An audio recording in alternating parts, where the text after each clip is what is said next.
Hi, this is On It Imagination with the Healing Garden, and welcome to Philosophical Coffee. I'm here with my brain, my voice. So I am a pirate, and I teach people how to do DIY healing, DIY teaching, so they can get smarter and start up their self system. I have been drowning in writing all weekend. I decided to take the weekend off and just focus on writing, and my book is almost done. Oh, I have yet to determine what I'm going to call it. Right now, I'm on if I'm going to call it Unbreaking You or if I'm going to call it Breaking Delusion. And I almost want to call it Breaking Delusion. It is the sequel to Broken. And you can read Broken. Broken is available on Amazon. It's under my pen name, Angela B. Chrysler. But this is the sequel to that. And it's very much a story-based walkthrough on try to killing the AIDNS and how I put my brain back together. And I allowed myself to sink deep into the writing realm this weekend, and I'm still there. I love this. I love it so much. I have not been, just a moment. My cat is having a problem. Hey, baby. Okay. Here you go. Oh, you want your ball? She got her claws stuck up on the rug, and she was literally pulling the rug all the way up because she was trying to get her ball. So I have not been in the writing world since 2015. After I published Broken, after I wrote and published Broken, I did a little blip of zombies from space and vampires, which is available. It's garbage. And that was the last thing I wrote. That was like, I'm done. I had to focus 100% on my healing. And one of the very first things I was taught by my therapists was that imagination is dissociation. No, it's not. And that I needed to not imagine anymore. Dumbest, most toxic fucking thing I could have been told. So I became afraid of my own imagination. True story. Because my dumb fuck of a therapist told me that it was dangerous to imagine. Which is one of the reasons why I do this, is to kind of like, yeah. So it took me literally years before I was even safe enough to imagine again. It was the most fucking horrible time of my life is when I gave up my imagination. It was the very first time I lived without imagination. And oh my fucking God, talk about destructive. Like I said, really dumb fuck, ignorant imposters. Horrible, horrible advice that they gave me. So once I realized that psychologists are dipshits and that imagination is like the core of the self and the everything, because I think, therefore I am. So yeah, psychologists really need to read Descartes. Like, what the fuck? So anyway, it took me a very long time to get my imagination back.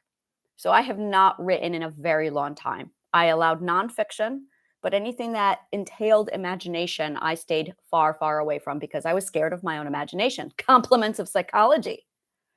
So, which actually caused more divide. It caused more mental crisis. And it was in 2020 when I started to dip my toes back into imagination, but very cautiously. I was convinced I would never be able to write again. And when I once I discredited psychologists, once I finally said, I need to get the fuck away from these dipshits because they don't know a goddamn thing about anything, I realized that I could get my imagination back, that my imagination was not going to harm me. One of the real, true, solid truths of the self is that if nature gives it to you, it's good for you. And part of my healing was realizing what parts came from my mind, from me, from nature, and what parts came from man. Fear comes from men. Love, imagination, dreams, wants, desires, emotions come from nature. See how this works? So that when I realized that if it was fear-based, it came from trauma and human beings. But if it was love-based, it comes from nature. And that includes imagination. When I realized that Mother Nature doesn't make mistakes, Mother Nature does not make mistakes. Mother Nature does not make mistakes. She has such a rigid, I got to follow the logic, that she doesn't fuck up. Now, a person can do drugs while pregnant, which logically will lead to deformities, but that's not Mother Nature. That's man being stupid. So, understanding what's Mother Nature and understanding what's not is it gives you such a huge power to literally compartmentalize, sort out the bullshit from the truth. And when you start to follow logic and mother's physics, and it literally like starts to separate things, you go, oh, and it makes so much sense. So it was literally about 6 months ago after I integrated, literally April. It was April of 2023. I integrated and I went, what the fuck are you still doing here? According to psychologists, you shouldn't be here. Which tells me the psychologists are fucking wrong. Because after I was mentally healthy and everything was fine, I was going, why is my imagination still around? Because we need it. So that's why I started when I started really delving deep into what the fuck imagination is. And that opened the door of the abstract. And I went, well, would. So I finally started to write about 2 months ago, a month ago, I started to write. And when I wrote, it unlocked. And I've been like dabbling a bit, trying to like, I know what it feels like to write because I'm an award nominated author. I know my fucking shit. And I'm like, I can write, I can do this. Let's do this again. And I finally got to that point where I found the rhythm. There's a rhythm to writing. There's a music to it. It's music. Writing is music. And I found it. And as soon as I found it, when you are a writer, you only breathe when you write. It's like breathing. So that I'm not writing right now. So there's a part of me right now that's holding my breath, literally waiting for the next breath, which I can't take until I go back to the story and I write the next sentence. And then I can breathe again. When I was a dancer, I wasn't breathing if I wasn't dancing. When I was a pianist, I wasn't breathing unless I was playing. This is being the creator, the author.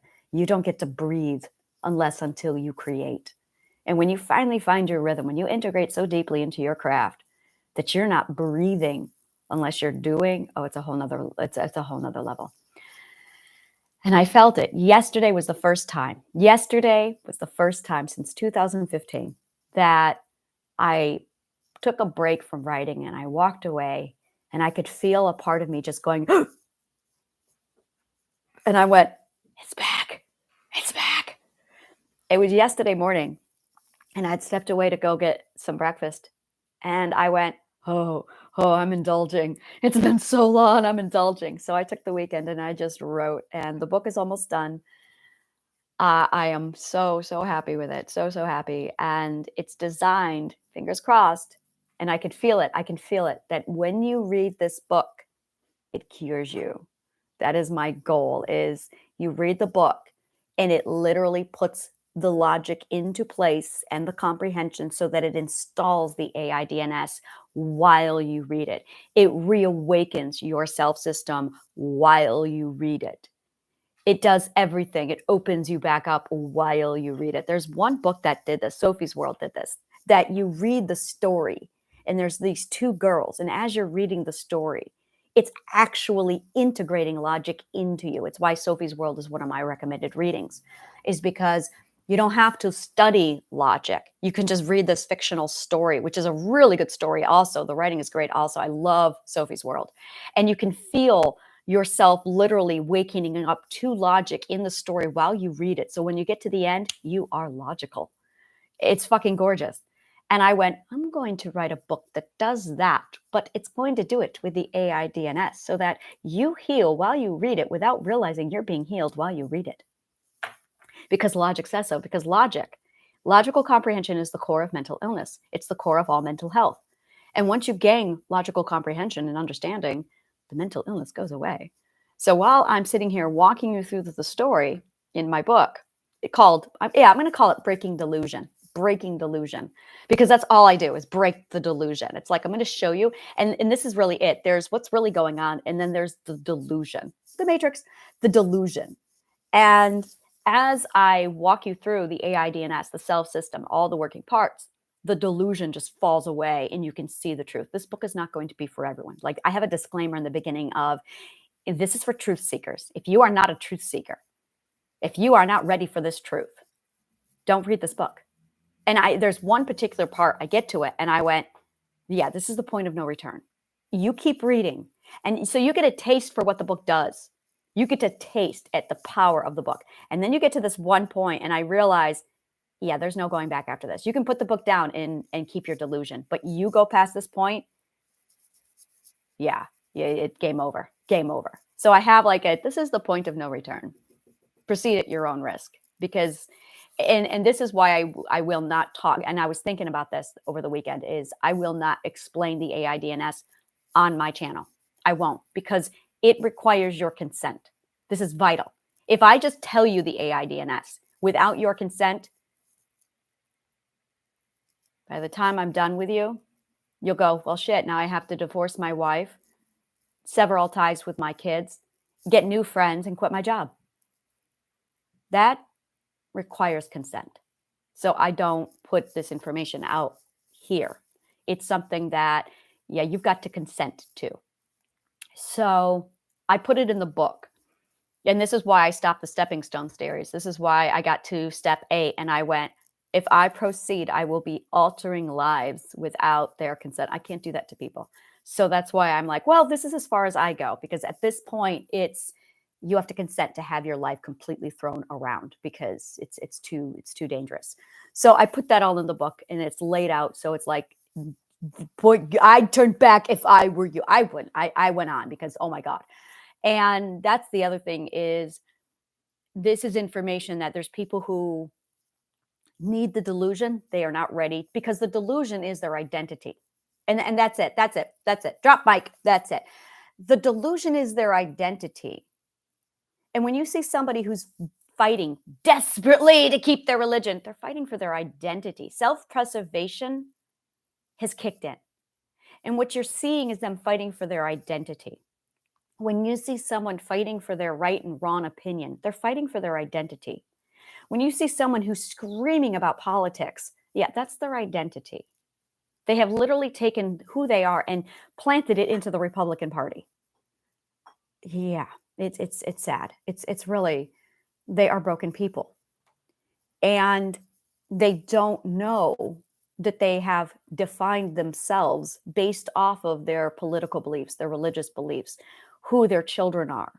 And if you tamper with their identity, they will go to war to preserve it. Self-preservation of the identity is at the core of each and every one of us. But mental illness and the society conditions us to literally supplant. I call it identity displacement. It literally conditions us to displace our identity. There's 3 ways you can do this. And it's best if you think of it as first person point of view, third person point of view, sometimes second person point of view. So first person point of view is me, I. It's the I. It's you. It's your I. I is first person point of view. They is when you take your finger and you point it out to everybody else who's out there. That's the they.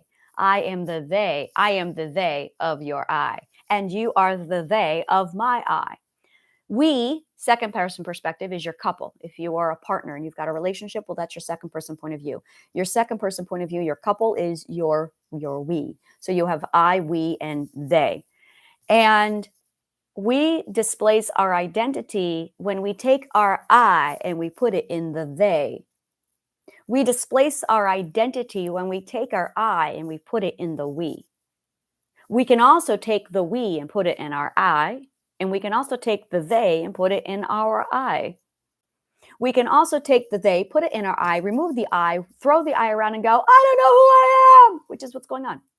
That's it. That's it. That is why people don't know who they are. It's because they've displaced their I in the self with a they. They've given their life to another story, and now they're wandering around without story. Brandy, write this down. 5 characters without a play. That needed to go in my repertoire. I got to look this up. I need to look up the precise definition of this play. This was a play that was written. 5 characters without a play. I did not actually read this. Yes, 6 characters in search of an author. That is the name of this thing. It's by Pirandello. This is extraordinary writing. 6 characters in search of an author. I have not actually read this play. I have not, nothing. I think I did read it, maybe, but I analyzed it. I analyzed the concept. This was the core of the pinnacle of my ontological studies, was 6 characters without an author. So here's how it works. Once upon a time, there was an author, and he started to write out this play. And he created 6 characters, all with their life problems. And then halfway through it, he said, oh, fuck this. And he wadded up the paper and he threw it in the garbage and he walked away. And there stood 6 characters going, well, now what do we do? Into the Woods. Brandy, write that one down. Into the Woods. The play version, not that abysmal Disney piece of shit. Into the Woods is the same thing. It studies the same concept. So I took 6 characters without an author, and I took Into the Woods and analyzed both of them side by side. This is literally the pinnacle of my ontological studies. Into the Woods, let's assume for a moment that abomination by Disney does not exist, because the version that I'm talking about was omitted. The most important factor of Into the Woods was taken out by Disney, those dumb fucks. The play revolves around a narrator. Into the Woods. The narrator is the author, and he's vital to the story. So there's two acts in the play. I have seen over 6 variations of Into the Woods, including the movie film version with Bernadette Peters. Fucking powerful story. Into the Woods is about a narrator who dictates the lives of the fairy tales. Cinderella, Sleeping Beauty, Rapunzel, and the stories unfold. In the second act, all the fairy tales, Jack and the Beanstalk, Red Riding Hood, tie up perfectly, exactly as they did in the story. But the second act, the giantess wants vengeance on Jack. So she climbs down the beanstalk. So there's another giant now looking for Jack to get vengeance for the death of her husband. And while she's tearing through the land and the kingdoms, and all of the fairy tales have had their nice little wrapped up happily ever afters, later, the giantess is now raging war looking for Jack. And while there's a lot of discussion happening, the narrator's walking the story through the events. And at one point he says, now you have to understand that these people are not people who are often allowed to make choices. And while he's explaining the narrative of the importance of choice and one's own competence or incompetence of choice, the characters in the play are negotiating who should die in place of Jack to appease the giant. So they're all debating, do they give away Cinderella's blind sisters? And they're like, no!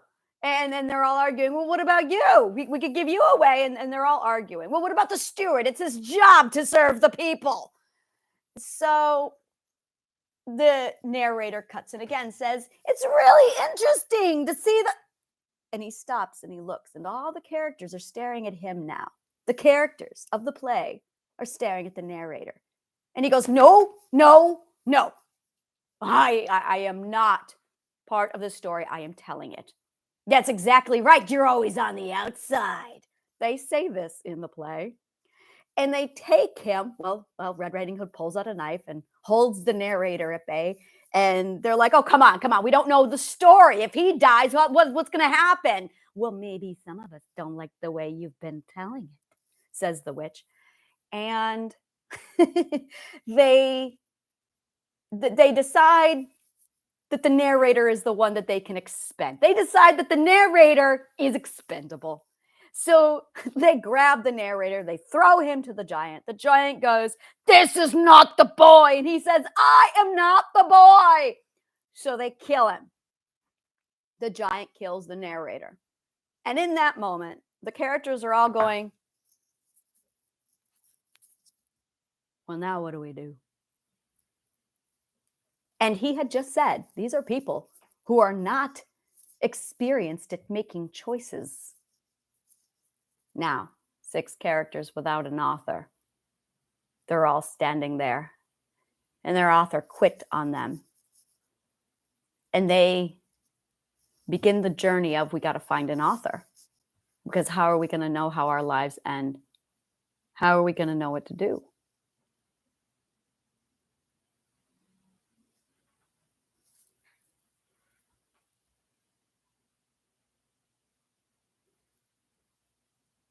Every individual has an author to it. You have an author. I have an author.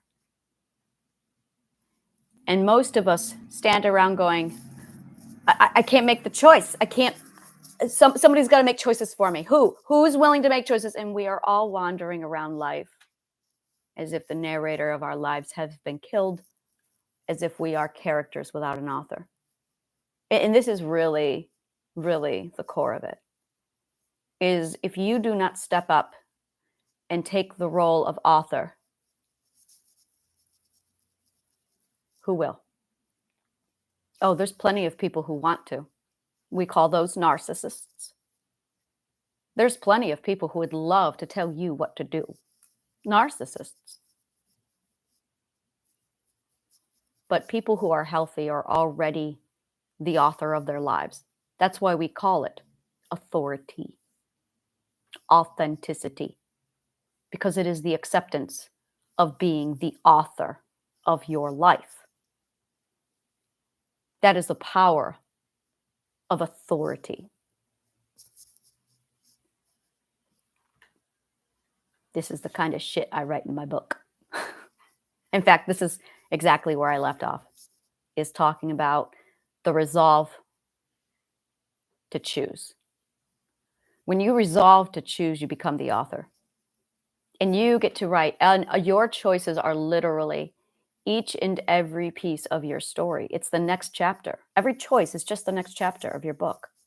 Every fucking choice you make is the next chapter. Mental illness is literally you without an author. You waiting for somebody to come along and be the author for you. Or worse, you've already chosen some asshole to be the author, and they're bad writers of your life.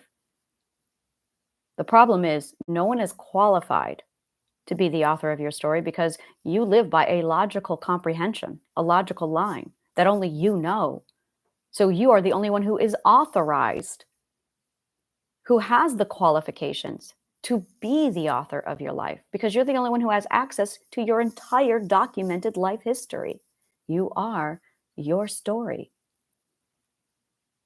It's like, and I've done this, I've been there. I have these books and these stories in my head. I can't call somebody up and say, so this is what I've got Colin doing, and this is what I've got Berrigan doing. Well, Berrigan's always got himself doing his own thing, but what exactly should I do with them? No one's qualified. I am the authority of Berrigan and Colin. I am the authority of my story. There's no one who knows more about those two than I. I'm their mother.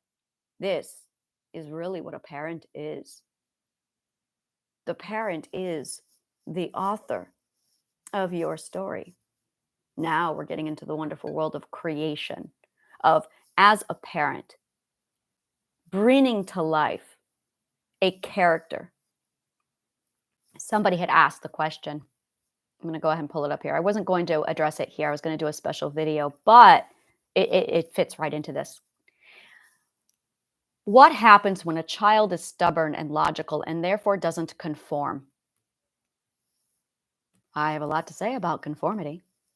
And trust the illogics they see in a rational way, like how people treat them, what they get called, the places they end up.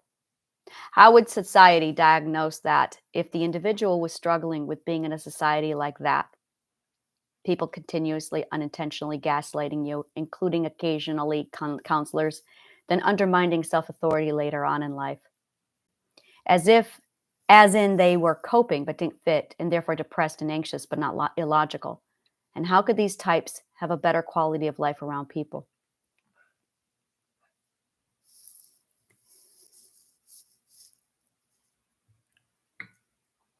You have about 5 years as a parent. And as creations, you have about 5 years before you are on your own. 5 years. Which means you have bullet points, a list, A, B, C, that it is imperative that you learn before it's too late. This is vital. This is so fucking vital. This is the information that is unknown. This is the information that no one knows about. This is parenting. This is the handbook that people really need for parenting.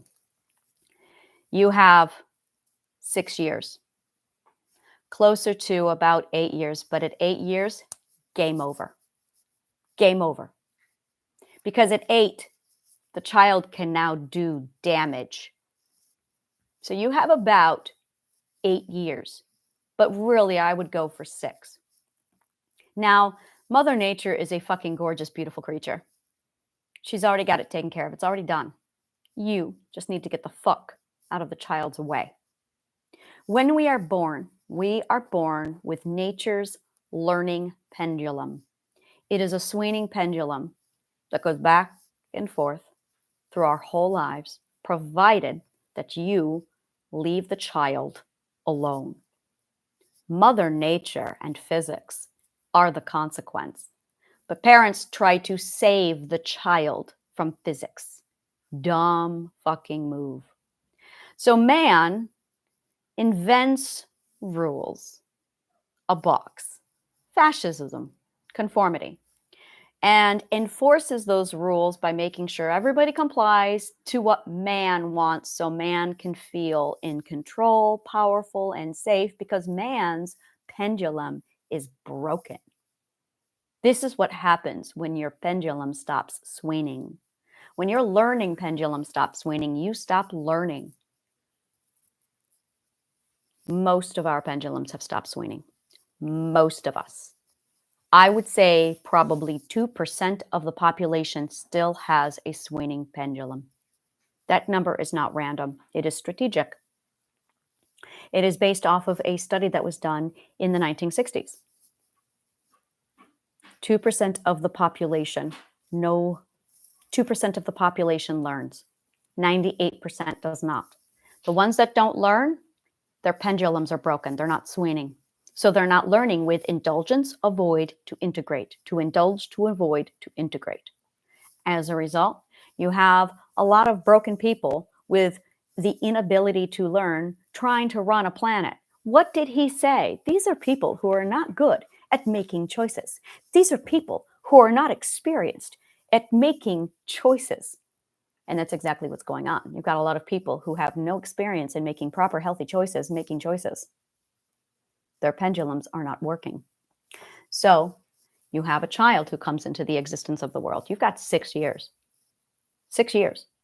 There is always logic inside of a system. A person is a self-system. An individual is their own universe. This is something that you've got to wrap your head around, because if you don't, well, how's life going for you? How's life going for you? Are we all happy? Because this is it. This is it right here. This is the difference between happy and not. You are a universe, a micro universe. It's not something you see under a microscope.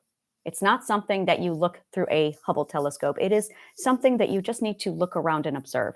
Every single one of us is our own ecosystem inside of our mind. Every one of us is our own universe. Inside of our little universe is a God. That would be the author. And inside of this universe, there is a logical law which follows the laws of physics. Now, the argument that every parent puts forward is the argument, I have to protect the child from danger.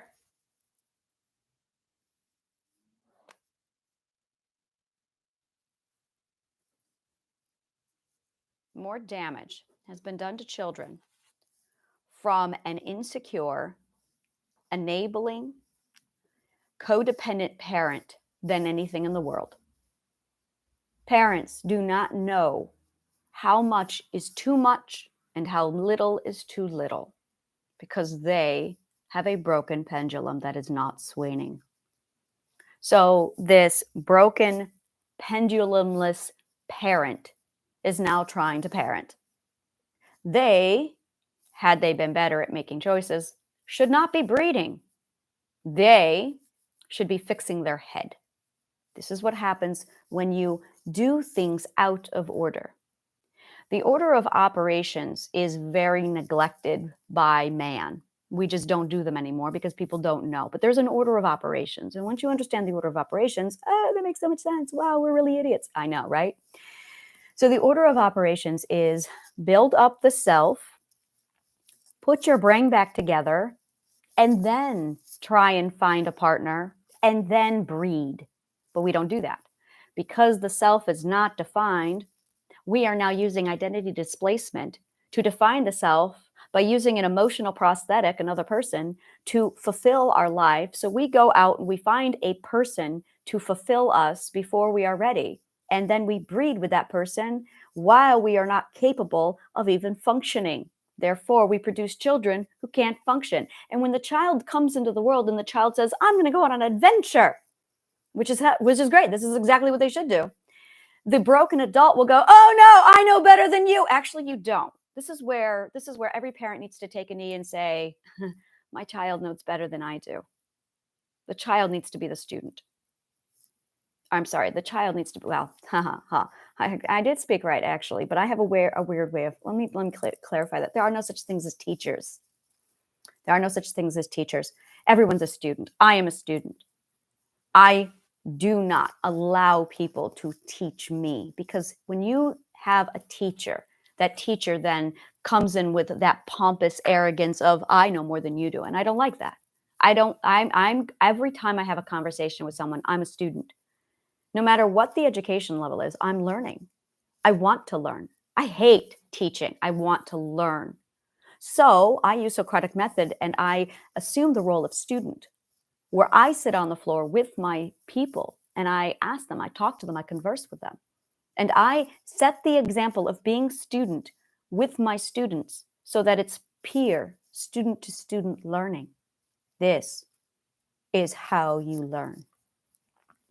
But this is not what we're doing in society. Instead, there's a lot of insecure people lording their power and authority over other people, bullying smaller and lesser people. Lesser people. No such thing exists. The parent needs to become a student to learn from the child, because the child actually knows better. When you use a child as, wow, I have a human being here who has not been traumatized, they probably know more about life than I do, because my child currently exists without any trauma. Maybe I should learn from my child. But that's not what happens. Instead, the traumatized, induced parent goes, oh no, my fear factor is off the charts, and now I have to govern you with my ridiculously abnormal amount of fear. And I'm older, so I know better. Everybody has a logical line. There is no such thing as not having an illogical line. There is no such thing as having illogic. There is no such thing. Every one of us has our own logical line. Just because you don't know it doesn't mean it's illogical. Insanity does not exist. Insanity literally is defined by a lack of understanding or a lack of logic. But if a they doesn't understand the logical reasoning of an I, that means the they is ignorant and needs to learn. But instead of saying that, we say, you're insane. No, you have a lot to fucking learn. Now, there's a lot to dig out with this question that I've been asked. The first question is, what do you tell a child? There's a lot. The child is eventually going to get to an age where they're going to have to make a choice. Every one of us has to do this, where you have to choose, okay, yeah, this did happen to me. My parents did done fucked up, and I have the power of choice to take control to change. So that's the first thing. Is you have to acknowledge your power of choice. I envision it as this gorgeous ball of light that just sits there. And it's always been there. You've had it your entire life. You were born with this light. You will die with this light. It is your choice. Now you can choose to accept it, or you can continue to ignore it and blame everybody else for your problems. But the moment you choose this light, the moment you make choice with the resolve, you are now the author. So imagine your life and you're standing on stage and you are the author, the director, the choreographer. Okay, all right, so this is my life. It's the story of me. Well, I don't like that author. I don't like the way this has been written. We're going to change it. Change it. Because this is choice. Choice is change, the power to change. And everyone's going, oh, I can't. Oh, you just made a choice. When you say I can't, you have chosen to not do. When you say I can't, you are choosing that you can't. It's not that you can't, it's that you've chosen that you can't. You've decided that you can't. You can also decide to can, but we don't do that. Instead, we just go, oh, I can't. Oh, yes, you can. You've chosen. And this is the gorgeous beauty of choice, is it keeps coming back to the author, because you are the author whether you want to be or not. You can't surrender your authorship. You are the author. It's your responsibility. What you can do is deny your authorship. That's really what you're doing. You're denying your own authority. You're the problem, which means you can fix it. It's a good thing you're the problem, because it means you can fix it. When you are the problem, you have all the power in the world to fix it. And yeah, that comes with the responsibility. Who are you going to have in your life? What are you going to do about what in your life? And no, it takes practice to learn how to make choice. Conforming is the worst thing that could ever happen to us. We are an individual self system, and conformity is the death of that self system. In order to have a functioning identity with self-authority, you cannot have a hierarchical authorship, which is exactly what is in place. Because the moment you have a hierarchical authority, you need enforcement. The minute you have enforcement, the moment you are surrendering your ability to choose. You cannot have an hierarchical authority, whether it be in government, God, or country. You can't. And have self-authority at the same time. They are incompatible. They are 100% incompatible. You're going to have to choose. If you're going to put God as your authority above you, well, you've surrendered all responsibility to that God. You claiming that you can't choose is still you making the choice of putting that in your place. We have a thing in BDSM. Well, let me clarify, because there's a lot of dumb fucks in BDSM. The ones who actually know anything about BDSM know this, that it's the sub who's in control. It's the sub who's in charge. The sub is really the dom. The dom is not. The dom is the servant to the sub. A good dom knows this. So when you sit down and you start to negotiate the contract, quote unquote, the creed, I like to call it a creed. I don't like contracts because they legally don't upheld in court. So it's a creed. It's a sit down and let's talk about the needs of the sub, because it's the sub who has need. The dom doesn't. The dom doesn't need any of it. The dom can walk away from the lifestyle and go, I'm in control because I've got the authority. It's the sub who needs it. So the sub is the one who walks in saying, look, these are my requirements. These are what I need. Now, the dom can decide to help, but it's the sub that makes all the shots, because it's the sub that is surrendering vulnerability. It is the sub who surrenders vulnerability. And that's really what it comes down to, is the vulnerability. The dom is not vulnerable. Not at all. Not at all. This is why I'm a dom. I would never be so fucking stupid to allow my vulnerability to pass into the hands of anybody else. Never fucking gonna happen because I'm not that stupid. I don't trust anyone with that level of vulnerability. I did once, and I ended up chained literally for 6 months a slave. Will never happen again. So when you have a sub, it's really their vulnerability that they are gifting to the dom. And the dom has the ability to accept that vulnerability. And a good dom will sit down and say, all right, let's go over negotiations. Let's go over how this works. Let's go over all the details. And the sub is the one who lays out all of the details. Now, this is what's going on, but it's almost never talked about. It's never discussed. And a lot of people dabble in this field without having any fucking clue what they're doing. But this is what they're doing. And when you start to break down the relationship between authority and vulnerability, oh, it's a whole different thing. It's a whole different creature. Authority and vulnerability is literally at the core of gifting. It's at the core of emotional human transactions.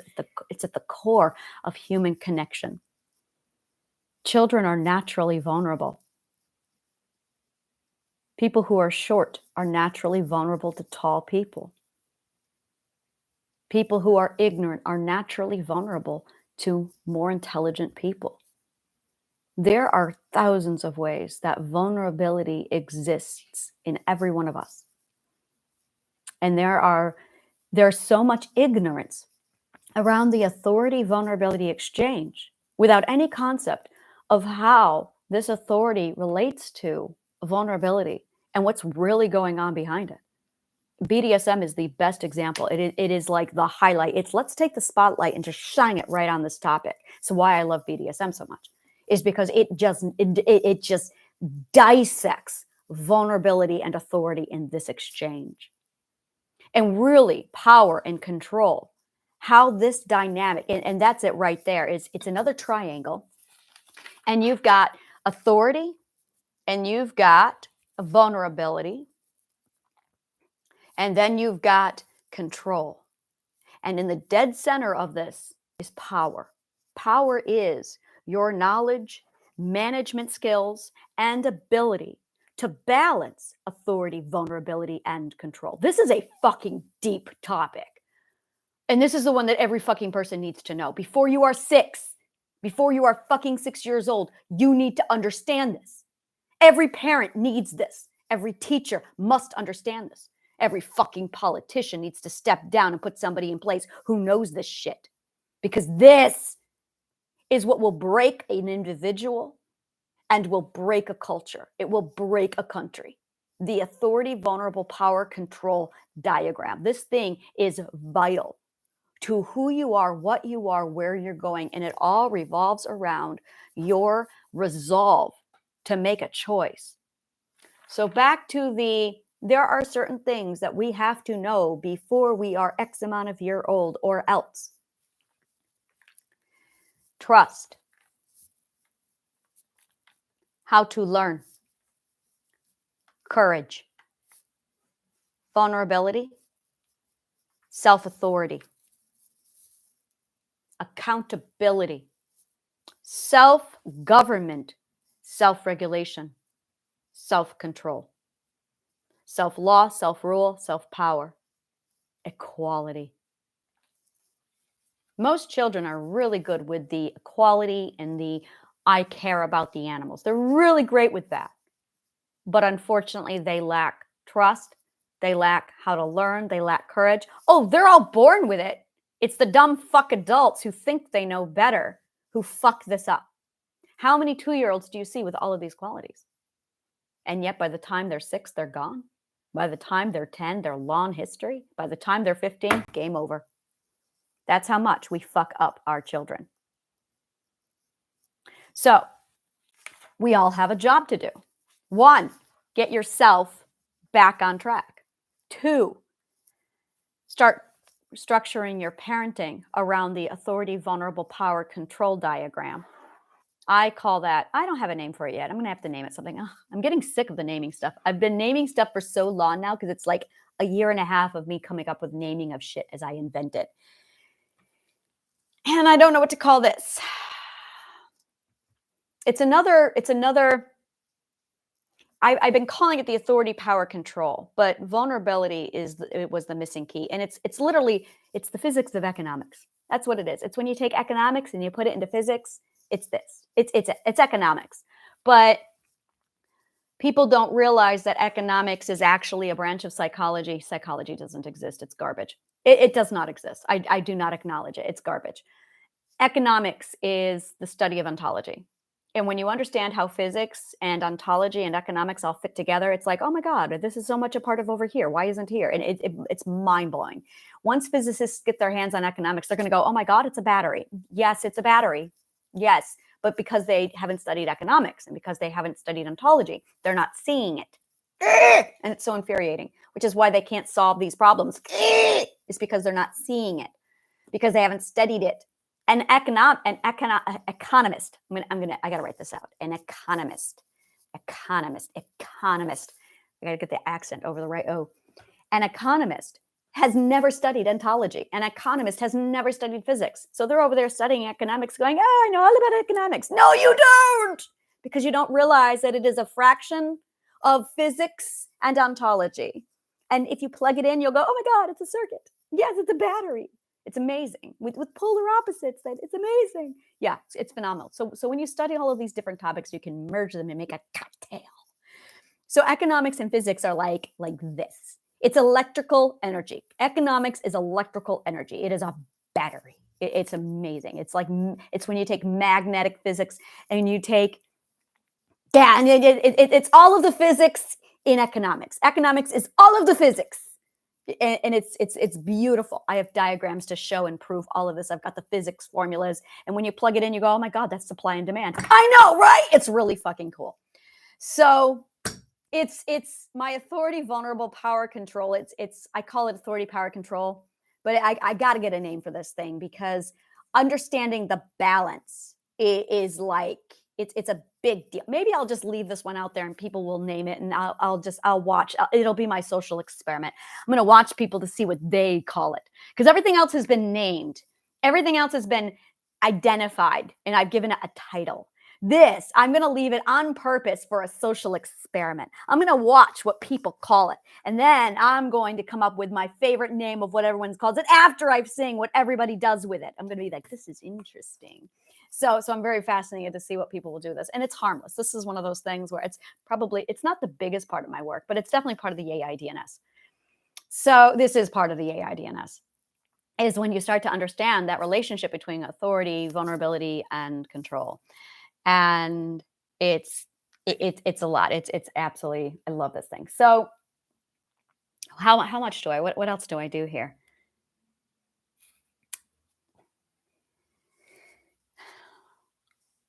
Yeah, basically by the time a child is 6, 8 at the latest, but really 6, they have to be at the 5th to 6th ethical perspective.